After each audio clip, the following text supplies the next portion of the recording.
Hoy a las 6:30 tenemos una misa, ¿ya? En la cual tienen que estar con su casaca, o en todo caso, la casaca del buzo, la del uniforme, o su polito rojo, ¿listo? Es de carácter obligatorio. No me digas eso, Yair. Bueno, en el caso tuyo, sí, tu mami presentó su justificación, no te preocupes. En el resto, sí, no hay justificación. Por lo tanto, por favor, 6:30 te espero. De preferencia, si estás acompañado de tus padres, mejor, porque es una misa, es un compartir, ¿ya? ¿Es obligatorio? Sí, Sebastián. Miss Cristo dijo que era opcional. A mí me dijo que es obligatorio. No, tienen que estar presentes. Es que es una misa de compartir. ¿Listo? Ya, listo. Entonces, por favor. Me sorprende porque son tan pocos los que han ingresado, sabiendo que tenemos repaso. Pero espera, permíteme un ratito, voy a mandar la foto para la asistencia. Listo.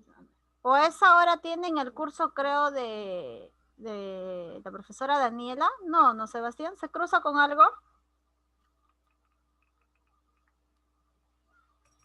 Antes eran las 11 en la clase del profesor Calixto. No. A las 6:30 se les cruza con algo. No, ya, entonces sí está bien, tienen que ingresar. ¿Listo? Muy bien, entonces los espero a las 6:30 para el compartir. El día lunes, creo que fue, o martes, no, el día lunes en la nochecita, en la madrugada casi fue. Les envié los temarios de los 4 cursos que llevan conmigo, ¿verdad? Ya.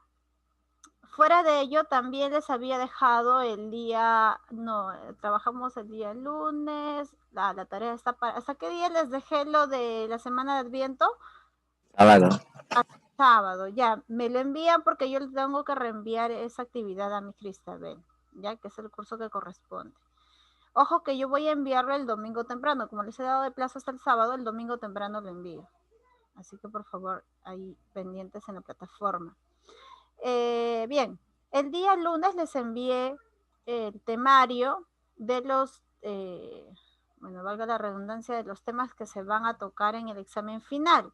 En literatura vamos a tratar la etapa republicana, el costumbrismo, el realismo peruano, el postmodernismo. Vamos a analizar la obra del Caballero Carmelo, ¿ya?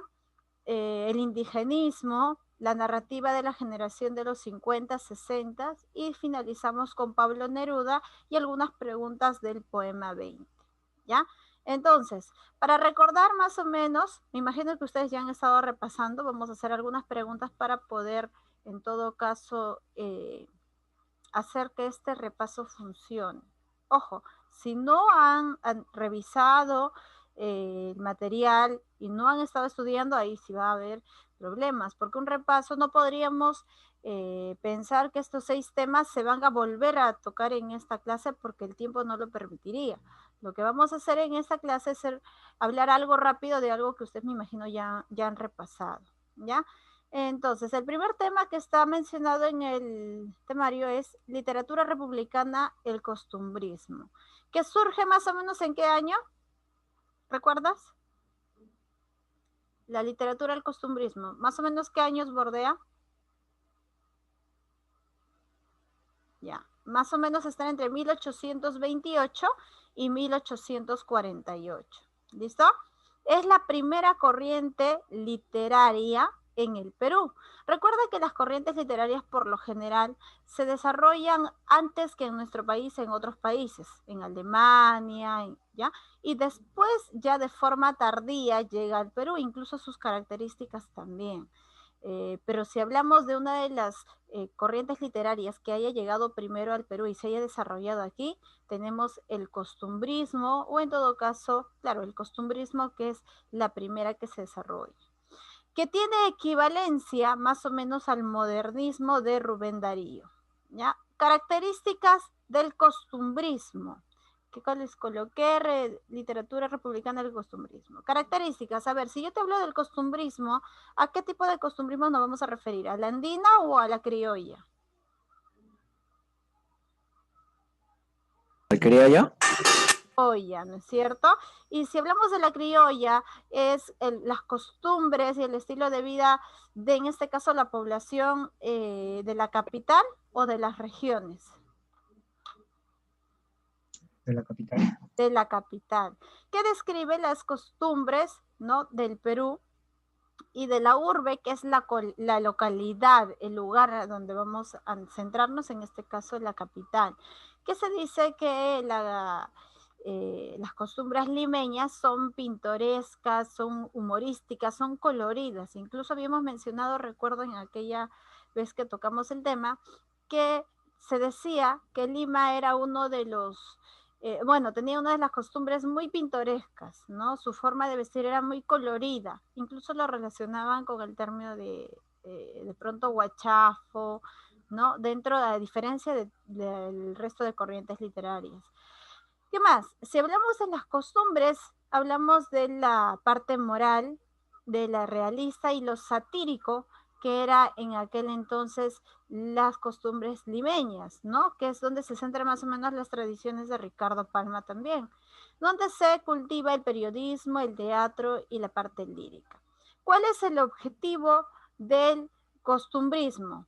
A ver, si yo voy a analizar una corriente literaria en la que vamos a encontrar básicamente las costumbres, en este caso de Perú, ¿cuál sería el objetivo? ¿Para qué buscarías o para qué analizarías tú las costumbres de un lugar determinado? ¿Qué buscarías? Para entenderlo. Para entenderlo, ya. ¿Qué más? ¿Para qué más podrías buscar? ¿Cuál sería el objetivo de estudiar las costumbres de un lugar determinado?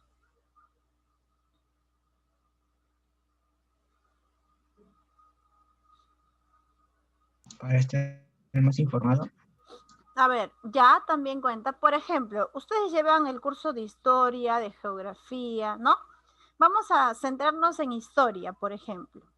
Ustedes hablan de la historia, bueno, tocan diferentes puntos, pero hablan de la historia peruana en sí y saben o se enteran de situaciones que han ocurrido en el pasado que están relacionadas o se representan en la actualidad, por ejemplo, algunas a través de las danzas, ¿no? Que podrían representar la forma de la cosecha, la forma de la convivencia de un lugar determinado. ¿Cuál es el objetivo de enseñar historia en este país?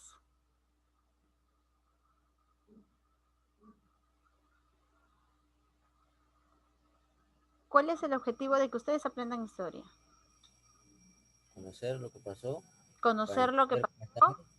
¿Qué más? ¿Qué buscan ustedes de forma individual? ¿Por qué me preocupa que ustedes de forma individual aprendan la historia? Para que se puedan, ¿qué? Sentir ¿Caracterizados o orgullosos?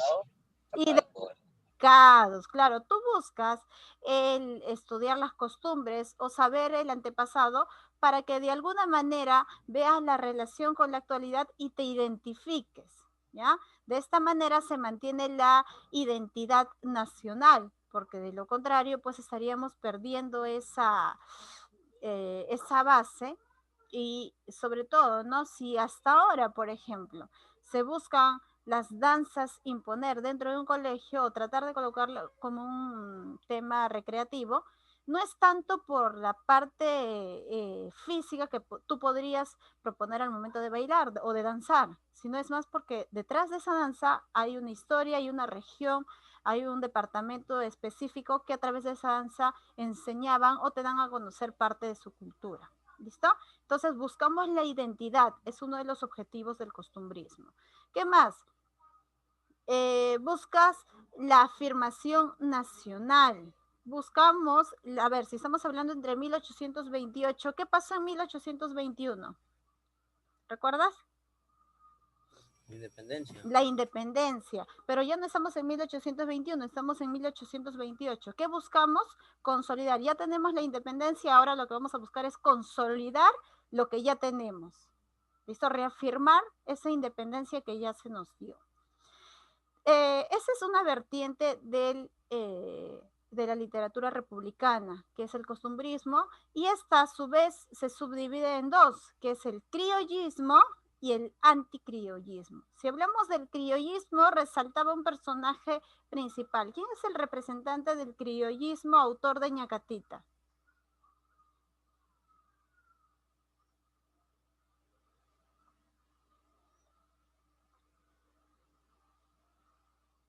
Nada.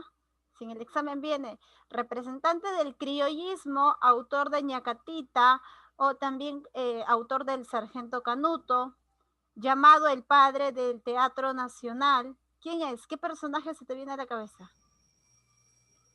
¿Abraham Valderomar? No. Manuel. No. ¿Manuel qué? Segura. El Segura. Asensio Segura. Manuel Asensio Segura es padre del Teatro Nacional, autor de Ñacatita, autor del Sargento Canuto, ¿ya? Y máximo representante del criollismo, ¿ya? ¿De qué trata básicamente de Ñacatita? Si te pregunto, por ejemplo, ¿de qué trata en síntesis Ñacatita? ¿Qué personaje resalta ahí? Una mujer chismosa. Una señora chismosa. La señora es hermosa. Señora, bueno, en realidad el texto lo dice, una vieja chismosa, ¿no es cierto? Que es también parte de esas costumbres de la época tradicional de Lima. Si te pregunto, te pido, mencióname 2 o 3 personajes de la obra Ñacatita. ¿Quiénes recuerdas? Ñacatita, uno, ya, otro.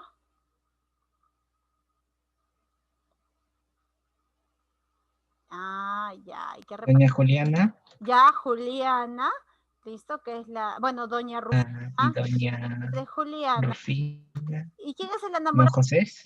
Don Jesús, don Jesús. Don Jesús, ya nos fuimos de obra. No, no es. ¿Quién es el enamorado de Juliana? Un enamorado que estaba esperando una herencia, ¿no? Y que Ñacatita, pues, que se relaciona. Don Manuel. Ya, claro, don Manuel que estaba esperando esta herencia, y por otra parte tenemos a un viejo adinerado que viene a quitarle el puesto de enamorado a Manuel y pretende casarse con Juliana. Y esto porque Ñacatita dice que este señor adinerado es mejor partido que Manuel, ya que puede darle economía, estabilidad económica a Juliana. ¿Cómo se llama este señor? Don Alejo. Alejo, muy bien, ¿ya? Eso hay que repasar, ¿ah? Otra vertiente del costumbrismo, habíamos mencionado que es el anticriollismo. Y si hablamos del anticriollismo, a ver, ¿quién se te viene a la mente? Es un autor llamado o conocido bajo el seudónimo del satírico aristócrata. ¿De quién te estoy hablando? A ver, para que sea más fácil. Julio. ¿Cómo? Julio. No, es autor de Frutos de la Educación, una obra que está presentada en forma de sátira, que no habla nada de educación, pero bueno, es autor de Frutos de la Educación. ¿Cómo se llama? Felipe Pardo y Aliaga. Felipe Pardo y Aliaga, muy bien. Recuerda, Felipe Pardo y Aliaga, conocido como el satírico aristócrata, ¿ya? ¿Y su papá fue presidente? ¿Cómo? ¿Su papá fue presidente? ¿De Felipe Pardo y Aliaga? ¿Por qué? ¿Por el apellido? Sí. La verdad, creo que no estoy segura, no te podría dar esa información, no estoy segura, pero creo que no, Sebastián. Ya, pero igual, podríamos buscar esa información de pronto por curiosidad. Ya, te hablaba del autor como representante del anticriollismo, que es una de las vertientes del costumbrismo. ¿Listo? Y si hablamos de la obra en sí, de Frutos de la Educación, ¿qué personajes se te vienen a la cabeza? Ojo, que estamos hablando del contexto en el que se estudiaban las costumbres de una Lima muy pintoresca, pues, ¿no? Ya vimos hace un momento una obra que se caracteriza por el chisme, que era de repente una característica de esa Lima. Por este lado tenemos Frutos de la Educación, que como te dije, no habla específicamente de educación, sino que lo dice o está titulado en forma satírico. La sátira también es una característica del costumbrismo, anticriollismo. Entonces, en Frutos de la Educación, ¿recuerdas de quién se hablaba o no? Don Feliciano. No, de Doña Juana, de Pepita y de Bernardito. ¿No? En este caso no había una ñacatita, una chismosa no existía, pero sí ya se podía ver la parte satírica en cuanto a que ya sin necesidad de una tercera persona, como había el interés económico, porque está relacionada esa obra con la otra, en el sentido de que también van a cambiar a una persona de condición económica baja por alguien que tiene mejor economía. Ya con la diferencia que en este caso no vamos a presentar a ñacatita, sino que lo va a hacer la misma jovencita y esta va a hacer o va a guardar un pequeño teatro, va a montar un pequeño teatro en el cual pues es ella la máxima estrella donde le va a bailar a don Bernardito, que lo llama así justamente, para tratar de enamorarlo, ¿no? Y que él se pueda casar con ella para que le asegure el futuro económico. Dentro del anticriollismo, a las damas de aquel entonces se le llamaba bajo un nombre, ¿recuerdas? Nombre que en la actualidad se le da a una danza. Una danza de origen, pues, de negroide. ¿Recuerdas? La sama, la zamacueca. Las damas de del anticriollismo eran llamadas zamacuecas, ¿ya? Y los caballeros, ¿cómo eran llamados? Puede ser pregunta del examen, ¿no? ¿Cómo se le llamó a los varones dentro del anticriollismo? Se les llamaba mozuelos, y a las damas zamacuecas, ¿ya? Utilizaban esos mozuelos, sillos y mozuelos, ¿ya? ¿Qué se les llamaba? Utilizaban ese término para este tipo, bueno, para esta corriente. Muy bien, después vimos lo que puedes observar tú en tu pantalla. Hemos también tocado el tema del realismo peruano, ¿ya? Que nace justamente en contra del romanticismo. Surgió entre 1850 y 1900, no es propio del Perú, fue tomado de un modelo europeo que es casi similar a casi todas las vertientes literarias, fueron tomadas de modelos del extranjero, relacionada con la problemática del Perú. ¿En qué momento nos encontrábamos como país? Estábamos en guerra con España, guerra con Chile, estuvimos envueltos en una catástrofe social, política, económica, es decir, estábamos devastados. Las características de un realismo peruano es el racionalismo, y te puedes dar cuenta aquí porque nace en contra del romanticismo. Si el romanticismo está relacionado con los sentimientos de la persona y analizamos, el romanticismo nace en oposición ¿a qué? El romanticismo, cuando te dicen, cuando te enamoras, piensa con la cabeza y no con el corazón. ¿Qué te dice? Se opone al realismo.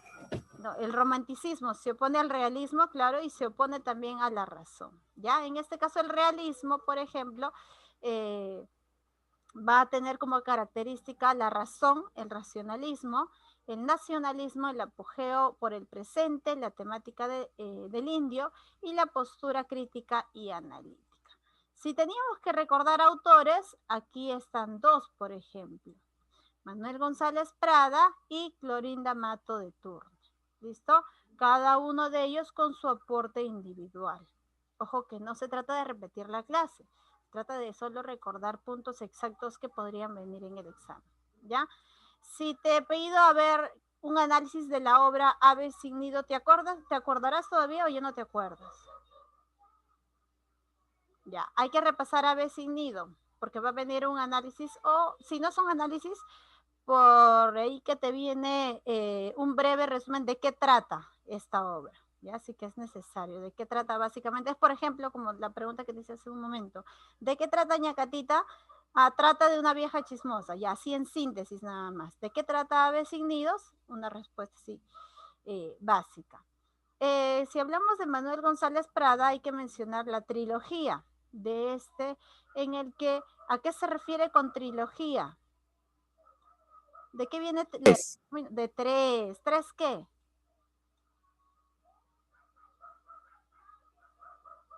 Logía, el término logía, ¿qué significa? ¿Tres estudios? O tres tratados, que eran los explotadores, los explotados y los protectores. Cada uno tenía una característica individual, ¿no es cierto? Eso también hay que repasar un poco. Después de ello, de hablar del realismo peruano, otro de los temas que habíamos trabajado era el postmodernismo. ¿Listo? Y si hablamos del postmodernismo, ¿quién es este autor? Abraham Valdelomar. Abraham Valdelomar. ¿Y él? José María Eguren. Eguren. Listo. Si hablamos del posmodernismo, podríamos recordar que nace en base al desligamiento de la iglesia hacia el poder político, ¿ya? Hay una apropiación del hombre y su naturaleza. ¿Qué significa posmodernismo? Aquí hay algunas características que puedes tú o estas de pronto que podrían servirte para el momento del examen. Aquí tenemos, por ejemplo, Abraham Valdelomar, ¿qué grupo impulsó? Colónida. Colónida. ¿Qué era el grupo Colónida? Eran escritores jóvenes Escritores jóvenes, ¿qué más? que no eran como bien vistos por las personas mayores, Ya, ¿por qué razón? porque eran jóvenes.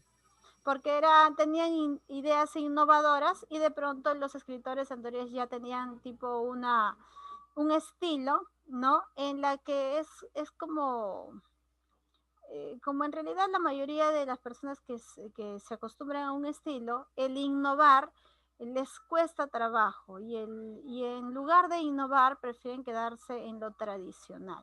¿Listo?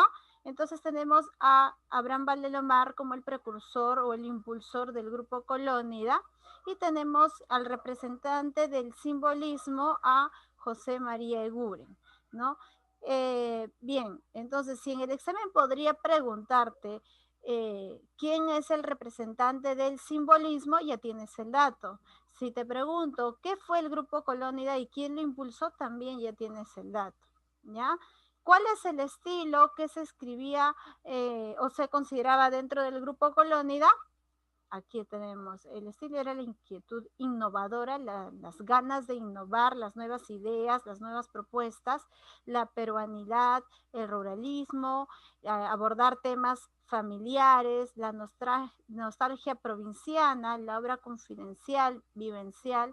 ¿Listo? Y dentro de esta corriente del posmodernismo había una obra que habíamos trabajado que es, yo creo que sí recuerdas, que es El Caballero Carmelo. ¿De qué trata El Caballero Carmelo? Un gallo que trajo su papá a su hijo cuando vino de viaje. Ya, lo trae. ¿Qué pasa con este gallo? ¿Era un gallo joven? ¿Era un gallo viejo? ¿O no tenía edad el gallo? ¿Cómo era el gallo? No era un gallo joven, era un gallo viejo, ¿no es cierto? ¿Y qué hacen? ¿Era un gallo de qué? ¿Un gallo como para hacer un estofado o era un gallo de una característica especial? ¿Qué gallo era? Lea. Lea. ¿Y qué pasa con este gallo? Lo lleva a un coliseo y ¿contra quién se enfrenta? De la Giseco. La Giseco, ¿no? ¿Quién muere? Carmelo. Quiero. El gallo. Pero ¿y cómo fue su lucha? ¿Se dejó matar así a la primera? No. No, la luchó. Dime, recuerda bien, ¿quién muere? ¿Es verdad que él derrota y queda débil o no lo derrota la Giseco? Trata la Sigiseco y queda mal herido. Ahí te pregunté hace un momento, ¿quién muere? Me dices el Carmelo. No, En ¿murió realidad, después de la ¿cómo? batalla? ¿No murió después de la batalla? No, claro, o sea, en la batalla muere el ajiseco, pero él queda mal herido. Y ya después, días después de ese encuentro, pues muere también el Carmelo. ¿Y quiénes son los que sufren más bajo la pérdida del Carmelo? Hijos. Los hijos. ¿Cierto? Que ya se habían acostumbrado con el gallito. Muy bien.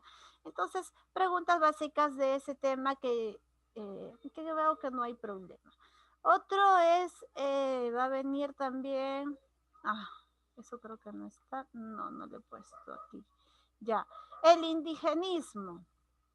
Después del indigenismo viene generación de los 50 y generación de los 60. Ya, pero vamos a dejar este material por aquí. Mientras, a ver, si te hablo del indigenismo, ¿quién es el máximo representante del indigenismo? María Arguedas. No. Ah. Es autor de los cuentos andinos. Es el iniciador del indigenismo. ¿Quién es autor de cuentos andinos? Recuerda. Te ayudo con su apellido. Ya, utilizó el término Ushananhampi. ¿Nada? ¿Ni con esos datos? Ay. A ver, se apellida López. López Albújar. ¿Cómo se llama? Julio Ribeiro. Sebastián, te pasaste. Si estoy diciendo que se apellida López Albújar, ¿cómo me vas a decir Julio Ribeiro? Te pasaste, Sebastián. Se llama Enrique López Albújar. Te pasaste, Sebastián. Listo. Él es el iniciador del indigenismo. Y si hablamos del indigenismo, ¿qué se busca en esa corriente literaria? ¿Por qué se preocupa? Por el indio. Por la reivindicación del indio, ¿no es cierto? Estamos en un contexto histórico más o menos en el que se impulsa la economía, la opresión indígena crece, pero así como hay opresión, también hay rebeldía de parte de los indígenas. ¿Te acuerdas quién fue el primer indio que se rebeló? Ya, te puedo ayudar con que es descuartizado, muere decapitado. Tupac Amaru. Tupac Amaru fue el primer indio que se rebela ante el trabajo que ya los indios estaban cansados y odiaron muchísimo. Era un trabajo, a ver si recuerdas, que era obligatorio para los indios y se desarrollaban en las minas. ¿Cómo se llamaba ese tipo de trabajo? Las famosas mitas, ¿no? La mita, que era un trabajo obligatorio que le daban los españoles. Ojo que dentro de esto, o bueno, si hablamos de Tupac Amaru ya cambia el contexto, ¿no? Porque dentro de ello habían algunos representantes que tenían que velar por la integridad de los indios, sin embargo se dejaban comprar por los españoles y no hacían nada por su comunidad. Ya cuando llega el visitador es donde Tupac Amaru se revela. Pero bueno, no, regresemos al tema. Entonces inician las rebeliones indígenas y también la dictadura de Leguía. Más o menos en ese contexto se desarrolla el indigenismo. Ahora, representante, ya te mencioné Enrique López Albújar, pero también podemos mencionar a Ciro Alegría, José María Arguedas, ¿ya? Pero el iniciador es Enrique López Albújar. ¿Qué significa Ushananhampi?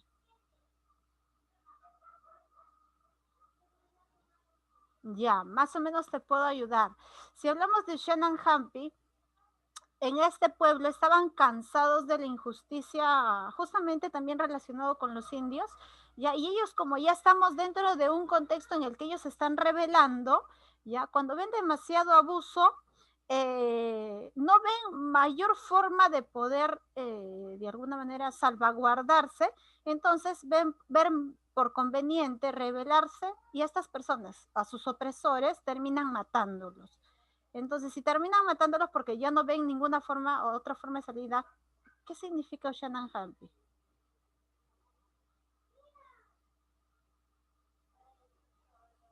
Si no hay otra forma de solucionar solo la muerte y de ahí ya no los vuelven a molestar, ¿qué significa Ushananhampi?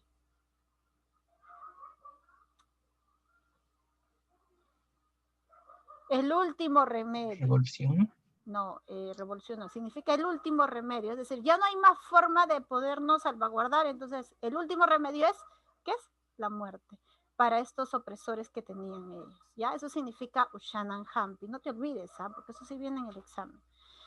Ya, listo, y generalmente pues esas, bueno, Ushanan Hampi es una de las obras también de Albujar, en la que cuenta justamente uno de los momentos en que se rebelan los indios bajo los opresores.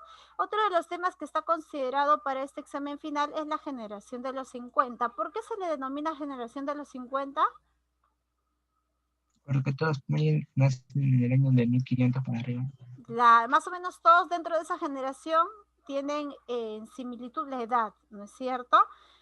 Se desarrolla bajo el contexto histórico del ochenio de Odría, las migraciones del campo a la ciudad, hay una centralización bastante extensa y acá está la sobrepoblación también, la industrialización, y tenemos como representante, máximo representante, ¿quién es él? Julio Ramón Ribeiro. Ya, Julio Ramón, sí es Julio Ramón Ribeiro. ¿Listo? Acá tenemos datos de su biografía que podrían interesarte, ¿ya? O también de pronto, si en la pregunta te viene en el examen, de pronto, ¿quién es el mejor cuentista peruano? Ya sabes quién es. O de otra forma la podría plantear, ¿quién es el máximo representante de la generación de los 50? Ya sabes quién es. O quién es el que creó el arquetipo de la clase media limeña, ya sabes quién es. Cualquiera de los tres, la forma que se pueda plantear, la respuesta es la misma. Bueno, estos son reconocimientos de Ribeiro, ¿listo? Producción literaria y, esta sí, ¿recuerdas la obra Los gallinazos sin pluma? No te pases, ¿ah? De los niños que se escapan de su tío. Ya, ¿por qué se escapan de su tío? ¿Cómo se llamaba este chanchito? Pascual. Pascual, que representaba, porque estaba relacionado tenía, o sea, ¿A la capital de Lima o a... Bien, ¿por qué? Porque era un chanchito que estaba encargado, que se encargaban ellos de engordar, engordar y engordar, y así como la capital, pues, ¿no? Que venían y había sobrepoblación, y aparte que la economía estaba centrada en Lima. ¿Este chancho se alimentaba igual, peor o mejor que estos niños? Mejor, ¿listo? Hay que revisar también esta obra, ¿ya? Bien, esa es la generación de los 50. También viene la generación de los 60, que tiene como característica que estos autores están dentro de este año, o que tienen características el año para la formación de ese grupo. Representante tenemos a Mario Vargas Llosa, considerado como el arquitecto de la narrativa urbana, que puede ser pregunta también. Datos de su biografía, estilo. ¿Cuál es el estilo de Mario Vargas Llosa? Recuerda, social, político, realismo crítico, innovador del relato, marcado erotismo, vivencialismo. Ya, algunas preguntas que probablemente no te pide el año, pero sí algunas obras, que podrías mencionar de este autor. Me imagino que estás anotando, ¿no? Porque te estoy diciendo qué preguntas más o menos van a venir. Listo. La ciudad y los perros, ¿de qué trata? En una oración, resume, ¿de qué tratan la ciudad y los perros? ¿Cómo vivían los que estaban en el cuartel? Ya, la vivencia que tenían, las vivencias que existían dentro de un cuartel, que está basado o se centra la historia bajo un personaje. ¿Cómo se llama? La historia está en base a un personaje.